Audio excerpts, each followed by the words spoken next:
Hello दोस्तों, अस्सलाम वालेकुम, नमस्ते जी, सत श्री अकाल एंड जय श्री राम। कैसे हैं आप लोग? आई होप आप लोग ठीक होंगे और मैं भी बिल्कुल ठीक हूँ, एकदम बढ़िया। आज की वीडियो में हम लोग रिएक्शन देने वाले हैं। वीडियो होने वाली है, आप जैसे कि जानते ही हैं कि तालिबान जो है वो अफ़गानिस्तान में उनकी एंट्री के बाद बहुत ही धूम मची हुई है और काफ़ी उस पर चर्चा हो रही है, डिस्कशंस हो रही हैं। तो यही वीडियो होगी हिंदी नॉलेज शो में भी इसी से रिलेटेड, बट इनकी वीडियोस बहुत ज़्यादा अच्छी होती हैं, तो मैंने सोचा कि इस पर हम लोग रिएक्शन देते हैं, बात करते हैं, डिस्कस करते हैं कि ये क्या कह रहे हैं। सो बिना देरी के चलते हैं इस वीडियो की तरफ और रिएक्ट कर लेते हैं। सो हियर वी गो।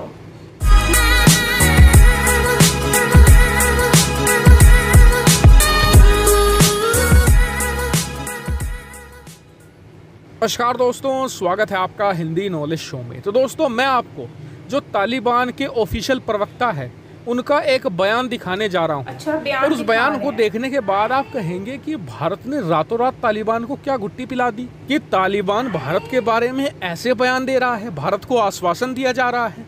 और यकीन मानिए किसी को कुछ पता नहीं है, क्योंकि रातों रात तालिबान के स्वर बदल चुके हैं। और यकीन मानिए इसमें सबसे अहम रोल है हमारे डिप्लोमेट्स का। जब भी भारत किसी भी कॉन्फ्लिक्ट में फंसता है या किसी भी परेशानी में फंसता है, तो जो भारतीय डिप्लोमेट है, भारतीय राजनयिक हैं, ये भारत के अनसंग हीरो हैं। यानी कि इनके बारे में ज़्यादा बातें नहीं होती, लेकिन भारत को ये हर समय हर परेशानी से बाहर निकाल लेते हैं। और इस बार भी कुछ ऐसा ही हुआ है। दरअसल आपको पता ही है कि इस समय अफगानिस्तान में गृह युद्ध छिड़ा हुआ है और अपने चरम पर है गृह युद्ध, और पूरी संभावना है कि अफगानिस्तान के अंदर तालिबान राज आ जाएगा। और उसके बाद सबको डर लग रहा है, जितने भी पड़ोसी देश है अफगानिस्तान के, कि कहीं तालिबान उनके देश में इन्फिल्ट्रेट करना ना शुरू कर दे, उनके देश में आतंकवाद ना फैलाने लगे। लेकिन ये बात तालिबान को भी पता है कि एक बार जब अफगानिस्तान में उसका राज आ जाएगा तो दुनिया भर से उसे रिकॉग्निशन चाहिए होगा। ऐसे में वो दुनिया के सभी देशों को आश्वासन दे रहा है कि वो उनके देश में कोई भी हमला नहीं अंजाम देगा, ना ही उनके देश में कोई दखल देगा। सबसे पहले उसने चीन से वादा किया, फिर उसने रूस से वादा किया, ताजिकिस्तान, उज्बेकिस्तान से भी किया, ईरान से भी उसने वादा किया, यहाँ तक कि यूरोपियन देशों को भी वो यही कह रहा है। लेकिन यहाँ पर एक देश बचा हुआ था, यानी कि भारत। दरअसल भारत को ये डर तो था ही कि कहीं तालिबानी लड़ाके कश्मीर में ना पहुँचने लगे। उससे भी बड़ा डर ये था कि कहीं जो तालिबान के राज के बाद अफगानिस्तान है, वो जो पाकिस्तान के आतंकी गुट है, लश्कर तौयबा हो गया, इसके अलावा जैश ए मोहम्मद हो गया, इनका कहीं एक परमानेंट ठिकाना ना बन जाए। जैसे कि कंधार हाईजैक के दौरान हुआ भी था कि पाकिस्तानी जो आतंकी थे भारतीय एयरक्राफ्ट को हाईजैक करके अफगानिस्तान में ले गए थे। उस समय भारत को कितनी परेशानी हुई थी। तो ऐसे में भारत की सिक्योरिटी के लिए एक बड़ा थ्रेट था। लेकिन भारत चिंतित इसलिए और ज़्यादा हो रहा था कि तालिबान सभी देशों के साथ वादा कर रहा था, लेकिन भारत के साथ अभी तक उसने कोई भी ऐसा वादा नहीं किया था कि वो अपनी ज़मीन का इस्तेमाल भारत के खिलाफ नहीं होने देगा। ऐसे में भारत कोशिशों में लगा हुआ था, लेकिन आज भारत को बड़ी सफलता मिली है। दरअसल आप स्क्रीन पर देखिए, तालिबान के प्रवक्ता है सुहेल शाहीन, उन्होंने ऑफिशियली बयान दिया है।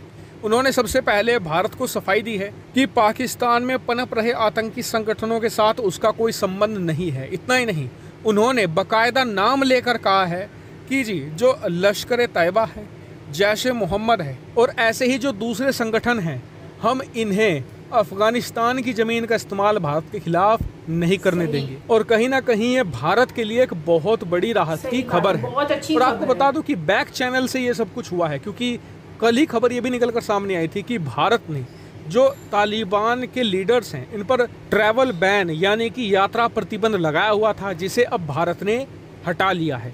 तो ऐसे में यानी कि दोनों तरफ से, भारत की तरफ से भी जो डिप्लोमेट राजनयिक है और उधर तालिबान की तरफ से भी जो उनके लीडर्स हैं, बैक चैनल के जरिए बातचीत जरूर कर रहे हैं।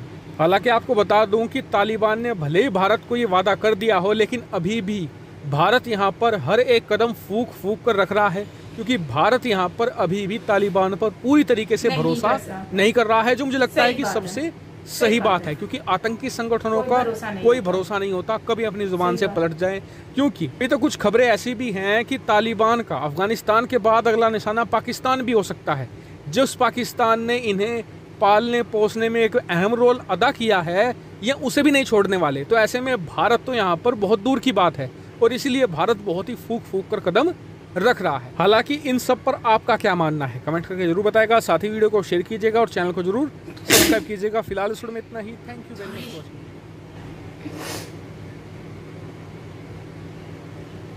ओके गाइस, ये वीडियो है जिसमें बात की जा रही है कि तालिबान जो है वो उस पर किसी पर भरोसा नहीं किया जा सकता एंड भारत उस पर भरोसा नहीं कर रहा प्रॉपर तरीके से। बट ये है कि अब उन्होंने जो स्टेटमेंट दे दी है उसके बाद जो है वो भारत अब उनके लिए थोड़ा सा नरमी रख रहे हैं, लेकिन प्रॉपर तरीके से वो उन पर रिलाय नहीं कर रहे क्योंकि उनकी स्टेटमेंट तो है लेकिन किसी पर भी कोई भरोसा नहीं किया जा सकता और आतंकवादी जो है वो कभी भी कुछ भी कर सकते हैं। सो इसलिए ये लोग जो भी फैसला ले रहे हैं भारत वाले कर रहे हैं। I am pretty sure and I am very मतलब कि अलॉन्ग विद इंडियन गवर्नमेंट, क्योंकि मैं बल्कि अप्रिशिएट करती हूँ इंडियन गवर्नमेंट को कि इंडियन गवर्नमेंट ने जो काम किया है, जो स्टेप लिया है, दैट इज़ अमेजिंग। क्योंकि सबसे पहली बात तो यह है कि तालिबान जो है वो आपको पता ही है कि उसकी वजह से पूरी दुनिया में ही खौफ व हिरास फैला हुआ होता है।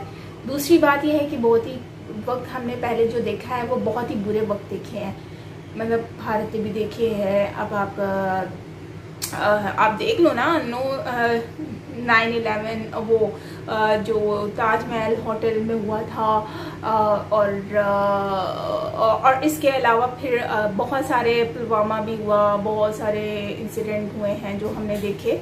एंड पाकिस्तान में भी बहुत सारे हुए हैं, जैसे कि पेशावर में बच्चों के स्कूल्स पर हमला करना एंड फिर उन बच्चों को मारना और फिर उसके बाद कराची में कितना नुकसान हुआ। सब बहुत सारी चीज़ें जो है वो हम लोगों ने देखी हैं और जो कि नाकाबिले बर्दाश्त भी थी। बट लोग खून के आंसू भी रोए, पूरी दुनिया खून के आंसू रोई जस्ट बिकॉज ऑफ तालिबान ना। तो अब इन्होंने जो है वो सारी जाहिर सी बात है, जब अफ़गानिस्तान में चले गए तो फिर हर जगह पर वो सब लोग ही अफसुर्दा है, परेशान है कि यार कहीं हमारी कंट्री की भी सिक्योरिटी जो है वो कहीं ख़तरे में ना आ जाए, सिक्योरिटी सच एज ये अंदर एंटर ना हो जाए, कुछ हमला ना कर दें, कोई गड़बड़ ना कर दें। सो हर कोई अपनी कंट्री की सेफ्टी चाहता है, अपने लोगों की सेफ्टी चाहता है। सो उसके लिए फिर अब जाहिर सी बात है, जब चाइना से कह दिया, सबसे कह दिया, तो भारत से भी जब भारत से कहा तो भारत को भी सुकून का सांस मिला। ऐसा नहीं है कि भारत की आर्मी इतनी कमज़ोर है या दूसरी कंट्रीज़ की आर्मी इतनी कमज़ोर है, लेकिन फिर भी इन लोगों का भरोसा तो नहीं है ना, कोई भी कुछ भी कर सकता है। तो उस अकॉर्डिंगली मैं ये कहूँगी कि ये बिल्कुल ठीक है, अच्छा हुआ कि इन लोगों ने बात की। लेकिन भारत ने भी अपना जो है वो साथ तो चल रहे हैं, लेकिन साथ साथ ये लोग अपने आप को प्रिपेयर करके रख रहे हैं इन फ्यूचर अगर कोई ऐसा इंसिडेंट होता है। एक तो ये चीज़ हो गई। दूसरा, पाकिस्तान के बारे में एक खबर आई, जैसे कि इन्होंने कहा कि पाकिस्तान को ये लोग इन फ्यूचर पाकिस्तान के साथ भी कुछ ना कुछ ऐसा करेंगे। So that is very embarrassing for me and मैं तो बहुत ज़्यादा परेशान भी हूँ। और मेरे लिए एम्बेरसमेंट की भी बात है कि ये वही तालिबान हैं जिनको इन लोगों ने बना दी, बनाया, सब कुछ किया है। नाउ दे और वही सांप डसने वाले हो गए। एंड मैं तो बस यही कहूँगी कि बस ऊपर वाला ये खैर करे हम सब लोगों की, पूरी दुनिया की। जो लोग मासूम लोग हैं, इनोसेंट लोग हैं, जिन लोगों का इसमें कोई मामलात में हाथ ही नहीं है, तो उन लोगों से बस इनसे महफूज रखें उन सबको।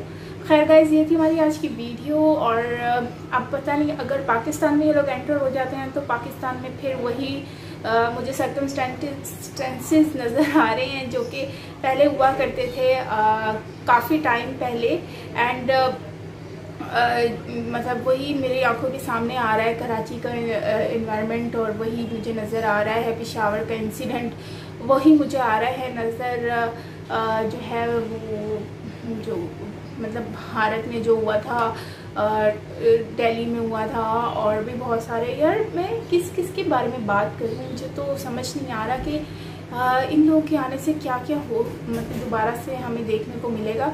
सो मैं तो कहती हूँ कि ये ना ही आए दोबारा से, और मतलब कुछ तो होना चाहिए। एनीवेज गाइस, ये थी हमारी आज की वीडियो। एंड तालिबान, जैसे कि मेजर गौरव जी ने भी कहा था कि ये तालिबान बेसिकली अब वो आम तालिबान नहीं रहे, ये एजुकेटेड तालिबान हो गए हैं, ये लोग समझदार हो गए हैं, दुनिया में मर्सिडीज़ में घूमने वाले हो गए हैं, इनके पास मर्सिडीज़ हैं, ये जो हैं ये लोग अब रेगिस्तान में नहीं घूमते, अब ये मर्सिडीज में घूम रहे हैं। और ये साथ साथ इनके पास ये ट्रैवल करके मतलब अजय डोभाल सर के साथ भी मिल चुके हैं और भी बहुत सारे लोगों से इंटरनेशनल मीटिंग्स में भी बैठ चुके हैं। सो ये लोग अब आम तालिबान नहीं रहे, ये लोग भी समझते हैं चीज़ें, दिमाग खोल के हर चीज़ को चलाते हैं। सो हम इस चीज़ पे तो कह नहीं सकते कि अब ये लोग वैसे हैं, लेकिन फिर भी सिक्योरिटी फिर भी अभी फील होती है इनके नाम से ही। एनीवेज गाइस, ये थी हमारी आज की वीडियो। अपना राय ज़रूर दीजिएगा कमेंट सेक्शन में। एंड ऑल्सो अगर आपने मेरा व्लॉगिंग चैनल सब्सक्राइब नहीं किया तो वो लाजमी कर लीजिएगा, लिंक आपको कमेंट सेक्शन में